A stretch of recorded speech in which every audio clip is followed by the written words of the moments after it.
Hey everybody, my name is Marco. I'm a software engineer over at Solana Labs. So I work on Solana Mobile. I primarily focus on our SDKs and developer resources for the Solana Mobile stack. All right, so today we're going to talk about a few cool new updates we have to our stack. So first of all, we'll talk about Mobile Wallet Adapter 2.0. We'll talk about some exciting new stuff we have for iOS. And finally, we'll go through our developer resources and how to best get started on mobile. So let's jump right in. Mobile Wallet Adapter 2.0. This is the latest update to our mobile stack on Android for connecting dApps and wallets. It's been designed to enable new use cases for wallets and dApps and expand on what can be done today. We hope this update will support the future of Web3 on mobile and continue to drive mobile experiences forward. So what's actually new in Mobile Wallet Adapter 2.0? Well, we've refined our specification based on feedback that we've gotten from dApps and wallets using MWA out in the field. We've also aligned closer with the web wallet standard in the hopes of kind of standardizing interfaces between the web and mobile, as well as keeping up with the innovations and capabilities that are being developed on the web today. We've also removed Solana-specific parts of our protocol with the hope of enabling this protocol to be used on other chains in the future. So obviously, we're at Solana Labs. We're very focused on Solana and very excited about Solana. But we want our stack to be open and usable by anyone who wants to build on any blockchain. We've also added new feature extensions. So this should allow us to add new features to the protocol more easily. And we'll talk about that more here in a second. And finally, we've added support for sign-in with Solana. All right, so feature extensions. So feature extensions are a way for us to add new features to the protocol without needing to iterate the spec or create a new version. So you won't need to wait on our team to actually update MWA to like 3.0, 4.0, whatever it is. We can just extend the protocol directly and add these new features. So this enables us to iterate a lot faster, right? Wallets and dApps can play with new features, and it gives more flexibility to them to play with the innovations that they want to see on mobile. So the first feature extension that we've proposed is called ephemeral signers. So if you're familiar with a lot of like DeFi transactions, NFT minting, it's very common to use this ephemeral signer account. It's like a temporary account that is also added as a signer on a transaction. So this feature allows wallets to issue those ephemeral signers directly to dApps. So we've actually got a feature extension template up on our GitHub. So anyone can kind of check that out and use that as a template to propose a new feature extension. So you could play with things like maybe burner wallets or signing transaction bundles or even signing transactions on other chains. So definitely check that out. We're excited to see what people come up with. Next up, we have sign-in with Solana.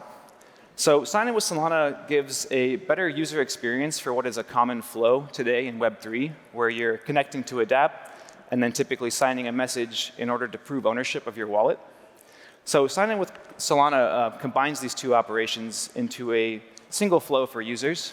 So this allows wallets to give a better user experience that users might be more accustomed to in Web 2 for sign-in.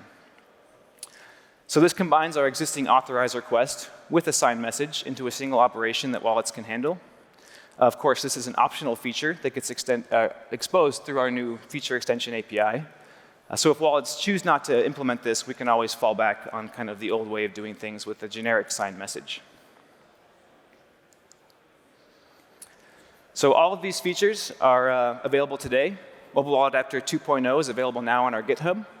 Our core SDKs have been updated. You can start integrating against those today. And of course, we're working with the community to get dApps and wallets updated, as well as our community SDKs on board. And I'm super excited to announce that Solflare is the first wallet to support MWA 2.0. Yeah, so they did a lot of awesome work leading up to Breakpoint to support this, so definitely show them some love. All right, so let's talk about iOS. Mobile Wallet Adapter has so far only supported Android. But we at Solana Mobile, we of course recognize the importance of iOS as a platform, right? We can't really say mobile stack without including both Android and iOS. So what have we actually been doing to enable building on iOS? Well, I'm really excited to show you what we have today and what we've been doing to enable building on the iOS platform. So before we get into this demo, let's kind of talk about some of the challenges and why it's been so difficult for us to enable self-custody on iOS. So iOS as an operating system prevents a few challenges for native dApps. Apps are just heavily sandboxed on iOS at the operating system level. So that makes it really hard to establish a communication channel between dApps and wallets. There's also no way to disambiguate or no way for us to know kind of which wallet a user has installed. And so typically this leads to the user having to have a lot of knowledge about what's going on, or maybe like search for their wallet in a list. And the user experience is just not great. So it's impossible for us to establish a mobile wallet adapter session like we can on Android on iOS. And then even if we work around these technical problems, Apple's App Store policies have, let's just say, been less friendly than we'd like to Web3. And so we're really just not seeing our community focus on native app experiences. We're trying to work around these problems using a lot of web experiences on iOS, right? So we want to help enable that. So we actually believe that Wallet Standard, the web wallet standard, is a better solution for iOS today. So by delivering a Safari extension alongside your native wallet, we can actually work with all existing web dApps today with Wallet Adapter. So we have a demo of what this actually looks like. We've put together a iOS wallet demo to show kind of what this experience looks like on Safari. And so before we jump into this, I just want to call out a couple things that we're about to see. So we're going to log into Jupyter on Safari. We're going to connect our wallet. And then back in Jupyter, we'll set up a simple swap transaction, forward that transaction over to our wallet, and finally confirm that and look at the result in Jupyter. So let's check this out.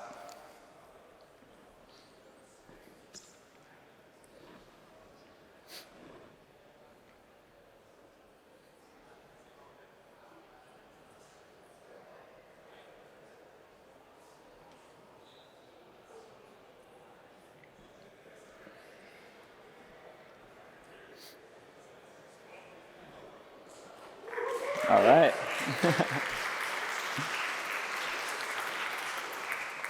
So let's dig in a little bit deeper into what we just saw. So as I mentioned, we logged into Jupyter on Safari. We hit Connect Wallet, and our wallet is automatically detected here. So we've injected this wallet into the page through the wallet standard. We see the name of it here, Safari Web Extension Wallet. That's just the name that we gave our little example wallet here. So once we select that, the wallet can actually draw its own UI that we see here to allow the user to confirm that connection. It's going to return us back to Jupyter, where it's going to have access to our public key, and we can start setting up that transaction, right?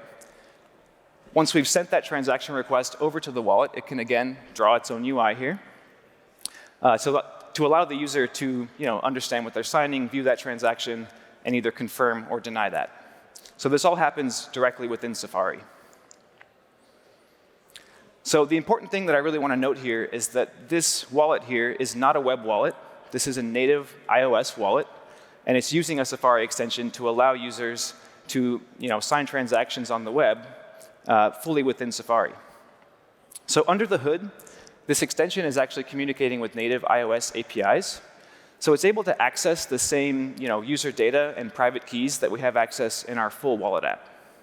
So this comes alongside a native iOS app. It's not a separate install that users have to go and find. It just gets delivered right alongside the native app, and all they have to do is enable that within Safari. So with this, you can still deliver a full wallet experience. Users can manage their assets, look at their NFTs. All the things that wallets are doing today will continue to exist in the native wallet app. And these Safari extensions just allow users to securely interact with dApps on the web using those same accounts and private keys that they have in the native app. So this is better than other solutions that are available today because the user remains entirely on the web, right?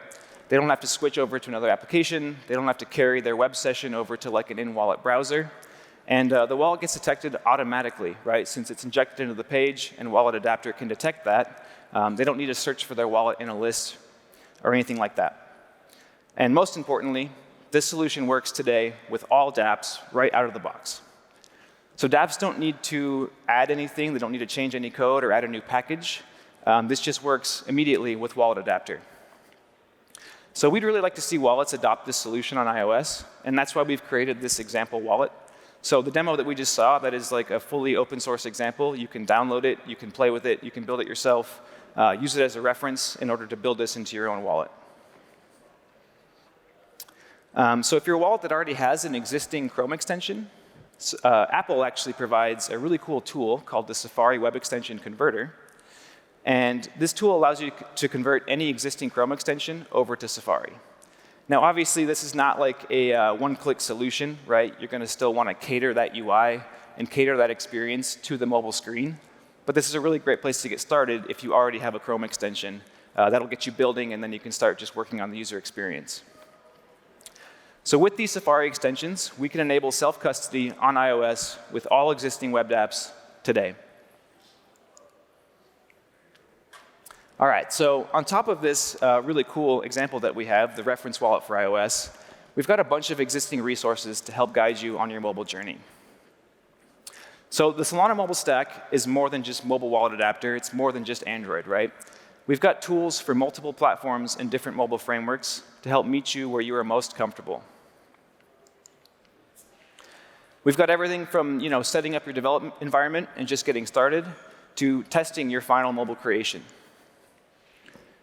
We have the tools to help guide you from start to finish in building your mobile app and on your mobile journey.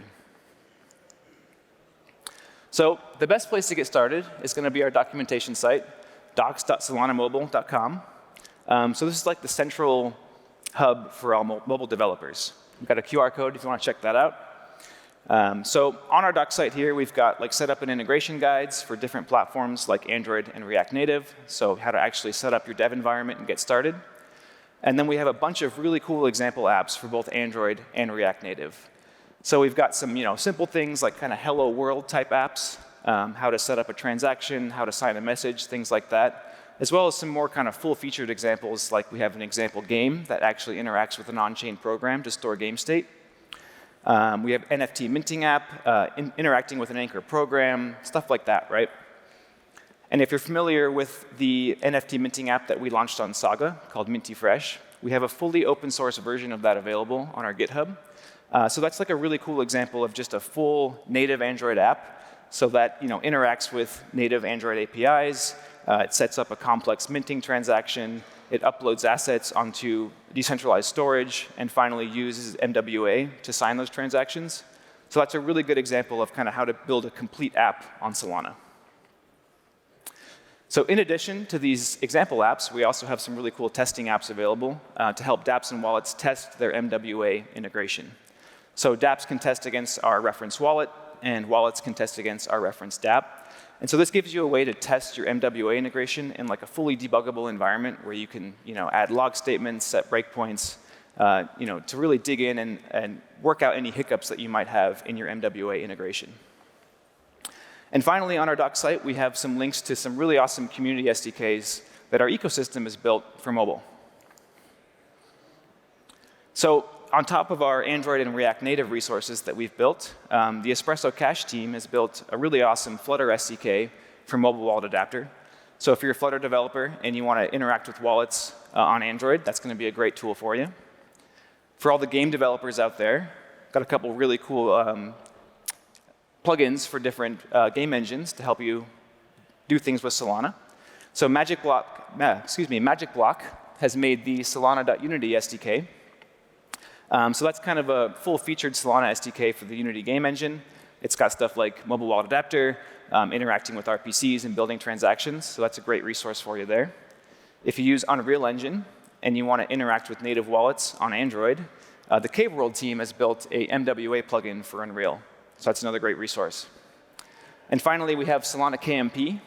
So this is a really, really cool multi-platform Kotlin library that targets both Android and iOS. So this covers things like building transactions, serializing them, sending them to RPCs, and confirming them on the network. So this is actually a rebuild of an older library that was just for Android, and it's been updated to now support Android and iOS. So we at Solana Mobile, we're really excited about the future of Web3, right? Mobile is it's huge. It's how most people interact with the internet today. And so we're here to help drive that future on mobile. We want to help you build. We want to help you innovate. We want to continue to drive the mobile experiences forward. So again, please check out our doc site. Join us on Discord. It's a really great community of builders. It's a great place to ask questions, get help. Someone's probably been through the same problem that you might be working through. So it's just a really great place to connect with other builders, get help, and show us what you're building. So thank you. Appreciate your time.